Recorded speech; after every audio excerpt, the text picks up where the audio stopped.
மாண்புமிகு பள்ளிக் கல்வித்துறை அமைச்சர் பேசுங்க. ஐயா, மாண்புமிகு பேரவைத் தலைவர் அவர்களே பேசுங்க. மாண்புமிகு பள்ளிக் கல்வித்துறை அமைச்சர் பேசுங்க. உட்கார். மாண்புமிகு பேரவைத் தலைவர் அவர்களே, ஒரு செய்தி விளம்பரத்துறை அமைச்சர் என்ற முறையில் இந்த மாமன்றத்தில் மதிப்பிற்குரிய எதிர்க்கட்சி தலைவர் அவர்கள் சொன்ன சில செய்திகளுக்கு சில வரி விளக்கங்களை உங்கள் மூலமாக வழங்க விரும்புகிறேன். தன்னுடைய பேச்சிலே மாண்புமிகு எதிர்க்கட்சி தலைவர் அவர்கள் சில விளக்கங்களை ஆக்கப்பூர்வமாக ஆதாரத்தோடு கூறியிருந்தால் அதை குறிப்பெடுத்து அதன்படி இந்த தமிழ்நாடு அரசு தன்னுடைய திசைவழி போக்கை சரியான முறையில் செலுத்திக் கொள்ள தயாராக தான் இருக்கிறது. நான் முதல்வன் திட்டத்தை முடக்குவதற்கோ மாற்றுவதற்கோ எங்களுக்கு எந்த திட்டமும் இல்லை. ஆனால் சில விஷயங்களை தெளிவுபடுத்த வேண்டும். 40 நாள் விரதம் முடிப்பது போல 40 நாட்கள் ஆட்சியை இந்த தாவேக அரசு நிறைவு செய்திருக்கிறது. இந்த 40 நாட்களும் பார்த்து விட்டேன், ஏமாற்றம் மட்டும்தான் மிச்சம் என்று அவர் சொன்னார். ஆனால் மக்கள் திமுகவினுடைய 40 நாள் அல்ல 5 ஆண்டுகளையும் பார்த்துவிட்டு அந்த வந்த ஏமாற்றத்தால் தான் இப்படி ஒரு தீர்ப்பை எங்களுக்கு வழங்கி இருக்கிறார்கள். ஆளுநர் மகிழ்ச்சி, அமைச்சர்கள் மகிழ்ச்சி, ஆளுநர் மகிழ்ச்சி என்றெல்லாம் சொன்னார். இந்த அரசில் தமிழ்நாடு மக்கள் மகிழ்ச்சியாக இருக்கிறார்கள் என்பதை தான் இன்றைய சட்டமன்றத்தினுடைய போக்கு காட்டுகிறது. நான் முதல்வன் திட்டத்தை பொறுத்தவரை தமிழ்நாடு முழுக்க இருக்கக்கூடியவர்களை நான் முதல்வன் என சொல்ல வைத்துவிட்டு ஒரே ஒரு குடும்பத்தில் மட்டும் முதல்வர்கள் வந்து கொண்டிருக்கின்ற போக்கை மாற்றுவதற்காக தான் இப்படி ஒரு சட்டமன்றம் அமைந்திருக்கிறது. தமிழ்நாடு வரலாற்றில் முதல் முறை முதலமைச்சர் மட்டுமல்ல, மாண்புமிகு சி ஜோசப் விஜய் அவர்கள் முதல் முறையிலேயே முதலமைச்சராக இருக்கிறார். அவருக்கு பிறந்தநாள் வாழ்த்துக்களையும் சொல்லிக் கொண்டு, நிதி ஆயோக் கூட்டத்தில் மாண்புமிகு முதல்வர் சொன்னதெல்லாம் 40 நாட்கள் நீங்கள் செய்திருக்க முடியாது, அது திமுக தான் காரணம் என்று சொன்னார்கள். நானும் அதை தான் சொல்கிறேன். இன்று அவர் சொன்ன சட்டம் ஒழுங்கு, போதை பொருள் எல்லா பிரச்சனைக்கும் 5 ஆண்டு காலமாக அவர்கள் செய்த திமுக ஆட்சி தான் காரணமாக இருக்க முடியும் என்பதையும் சுட்டிக்காட்டிக் கொள்கிறேன். பள்ளி மாணவர்கள், ஒரு கல்வித்துறை அமைச்சர் நான், பள்ளி மாணவர்களினுடைய புத்தக பையிலே அன்றைய முதல்வர் ஸ்டாலின் படத்தை நாங்கள் போடவே இல்லையே என்று பெருமையாக சொன்னார். அப்புறம் ஏன் சார் லேப்டாப்ல மட்டும் அந்த படத்தை போட்டீங்க? நீங்க லேப்டாப்பில் போட்ட படத்தை எங்கள் மாணவர்கள் திண்ணர் வைத்து அழித்து விட்ட காட்சிகளும் சமூக வலைதளத்தில் பார்த்துக் கொண்டுதான் இருக்கிறோம். ஒரு வரியில் சொல்லுகிறேன், கோயில் பிரச்சனையை முத்தமிழறிஞர் டாக்டர் கலைஞரினுடைய வசனத்தையே சொல்கிறேன். நாங்கள் கோயில் கூடாது என்று சொல்லவில்லை, கோயில் கொடியவர்களின் கூடாரமாக மாறிவிடக் கூடாது என்றுதான் சொல்லுகிறோம். தூய்மை தொழிலாளர்களை இன்றே பார்த்து விட்டதாக முன்னாள் முதல்வர் பார்த்து விட்டதாக சொல்கிறார்கள். எங்கள் கேள்வியே அதுதான். 10 நாட்கள் ஒரு வாய் சாப்பிடாமல் உண்ணாநோம்பு இருந்த போது நானும் எனது சகோதரர்கள் அண்ணன் ஆனந்தும் ஆதவம் போய் பார்த்தோமே. இன்று தூய்மை தேவதைகளை பார்க்கிற திரு ஸ்டாலின் அவர்கள் அன்னைக்கு ஏன் சார் பார்க்கல? ரிப்பன் மாளிகைக்கு அட்ரஸ் தெரியலையா? எப்படி போக வேண்டும் என்ற பாதை தெரியவில்லையா? தமிழ்நாடு எத்தனையோ திருடர்களை பார்த்திருக்கிறது.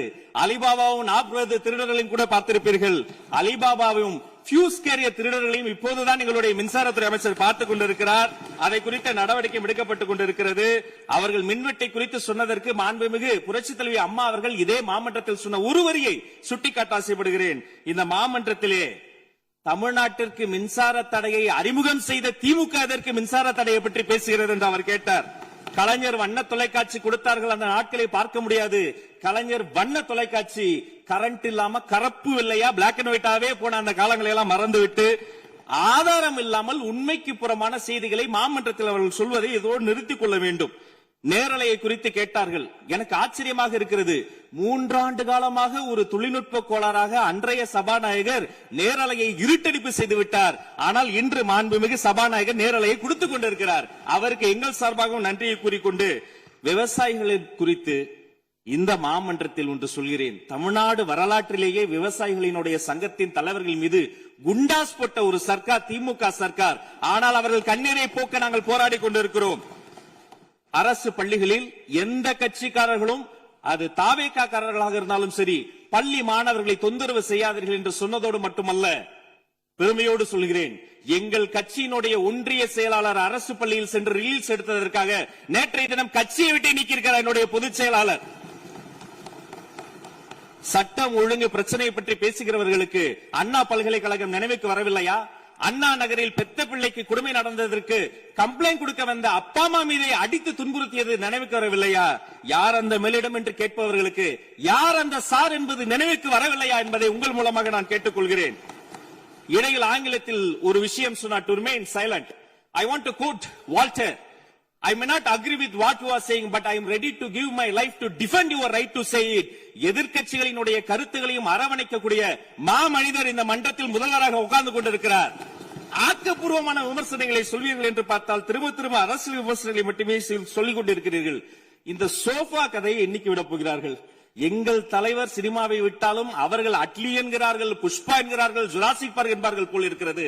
நான் ஒன்று சொல்லிக் கொள்கிறேன், அந்த சோஃபா அவர்கள் வாங்கியது, அவர்களினுடைய வசதி கருத்து வாங்கியது.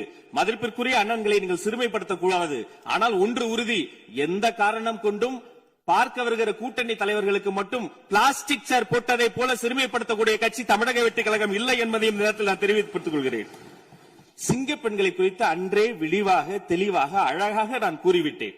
சிங்க பெண்கள் இந்த நாட்டினுடைய தமிழ்நாடு அரசினுடைய பொக்கிஷம். அவர்களை குறித்து மீண்டும் மீண்டும் இப்படி சிறுமைப்படுத்தி பேசியதற்காக மாண்புமிகு பேரவைத் தலைவர்கள் அதை கண்டிக்க வேண்டும்.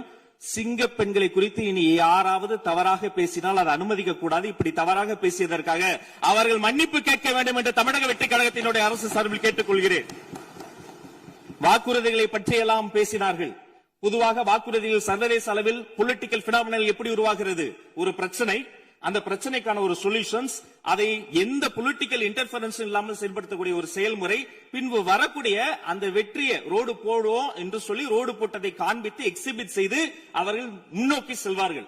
ஆனா இங்க பொறுத்த வரைக்கும் நாம தமிழ்நாட்டில் இதுவரைக்கும் ஆண்டவர்கள் பிரச்சனையை ஐடென்டிஃபை பண்ணி சொல்லவே மாட்டாங்க. ஏன் தெரியுமா? அந்த பிரச்சனையே அவங்கதான், அவங்களே அவங்களை ஐடென்டிஃபை பண்ணி எப்படி சொல்ல முடியும்? சரி, அதுக்கு பாசிபிள் சொல்யூஷன் சொல்லி பொலிட்டிக்கல் இன்டர்ஃபரன்ஸ் இல்லாம அதை செயல்படுத்த முடியுமா? ஒரு முனிசிபல் கவுன்சிலர் தொடங்கி மாண்புமிகு அமைச்சரினுடைய வீட்டில் இருக்கிறவர்கள் வரைக்கும் கமிஷன் மீது கமிஷன் அடித்து அந்த ப்ராஜெக்டே முடியாது. கடைசி எதை விளம்பரம் செய்வது? அந்த திட்டத்தினுடைய வெற்றியையா எதை விளம்பரம் செய்வது என்றே தெரியாமல் தங்கள் தலைவரை, அதுவும் ஒரு குடும்பத்தை மட்டுமே வெறித்தனமாக விளம்பரம் செய்து செய்தி விளம்பரத்துறையின் கஜானாவை துடைத்து வைத்து சென்றிருக்கிறார்கள் என்பதையும் இந்த மாவட்டத்துக்கு தெரியப்படுத்த நான் கடமைப்பட்டிருக்கிறேன். இன்னும் ஒவ்வொரு வரியிலும் ஆக்கப்பூர்வமாக அறிவியல் பூர்வமாக எதையாவது சொல்வார்களும் நான் தேடி தேடி பார்த்தேன். அவராக 40 நாட்கள் தேடி பார்த்து ஏமாற்றம் அடைந்தார். நான் 40 நிமிடத்திலேயே ஏமாற்றம் அடைந்து விட்டேன். இதை சொல்ல வேண்டும் என்று சொன்னால் ஒரு நகைச்சுவை காட்சியில் சொல்வதை போல அதுல ஒண்ணுமே இல்ல, கீழே போட்டுருங்க. நன்றி சட்டப்பேரவை தலைவர் அவர்களே.